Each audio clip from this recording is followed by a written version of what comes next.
మాజీ ముఖ్యమంత్రి జగన్ కూటమి ప్రభుత్వంపై తీవ్ర వ్యాఖ్యలు చేశారు. ముఖ్యమంత్రి చంద్రబాబును లక్ష్యంగా చేసుకొని విమర్శలు గుప్పించారు. డిఎస్సి అక్రమాల అంశాన్ని మరోసారి ప్రస్తావించారు. విజయవాడతో పాటు రాష్ట్రంలోని పలు ప్రాంతాల్లో వైసీపీ నేతలు నిర్వహిస్తున్న దీక్షలపై పోలీసుల సమక్షంలోనే దాడులు జరగడాన్ని జగన్ తీవ్రంగా ఖండించారు. ప్రభుత్వం ఇంకా ఎంతవరకు దిగజారుతుందని ప్రశ్నించిన ఆయన ఎలాంటి పరిస్థితుల్లోనూ తమ పోరాటం ఆగదని స్పష్టం చేశారు. చంద్రబాబును ఉద్దేశిస్తూ జగన్ సోషల్ మీడియాలో చేసిన పోస్టులు పలు కీలక అంశాలను ప్రస్తావించారు.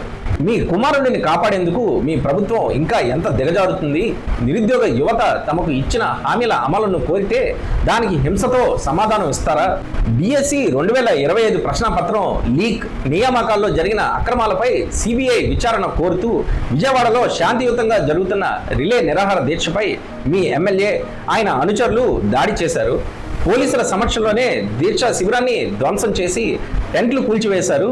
మాజీ ఎమ్మెల్యే మల్లాది విష్ణుతో పాటు నిరుద్యోగ యువతపై రాళ్లు, కోడిగుడ్లు, టమాటాలతో దాడులు చేశారు. మహిళలపై కూడా దాడులకు పాల్పడ్డారు. రాష్ట్ర వ్యాప్తంగా దీక్షా శిబిరాలపై నిర్బంధ కాండ కొనసాగుతుందని పేర్కొన్నారు. చిలకలూరిపేట, కనిగిరి, తాడిపత్రి, పలమనేరు, రేపల్లె, గుంటూరు, పొన్నూరు, వేమూరు, మాచర్ల, గురజాల, కందుకూరు, బాపట్ల తదితర ప్రాంతాల్లో నిరసన శిబిరాలపై దాడులు చేసి నాయకులను నిర్బంధించారని జగన్ ఆరోపించారు. శాంతియుతంగా నిరసన వ్యక్తం చేసే హక్కును కూడా నిరుద్యోగ యువతకు లేకుండా చేస్తున్నారని విమర్శించారు. నారా లోకేష్ ను బాధ్యత నుంచి తప్పించేందుకే ఎమ్మెల్యేలు, పార్టీ శ్రేణులు పోలీస్ యంత్రాంగాన్ని ఉపయోగిస్తున్నారని ఆరోపించారు.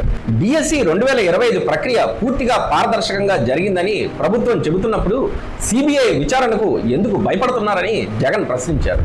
నియామకాల్లో జరిగిన అక్రమాలకు బాధ్యత వహిస్తూ విద్యాశాఖ మంత్రి నారా లోకేష్ రాజీనామా చేయాలని డిమాండ్ చేశారు. అదేవిధంగా 9,000 కోట్లకు చేరిన విద్యా దీవెన, వసతి దీవెన బకాయిలను వెంటనే విడుదల చేయాలని డిమాండ్ చేశారు.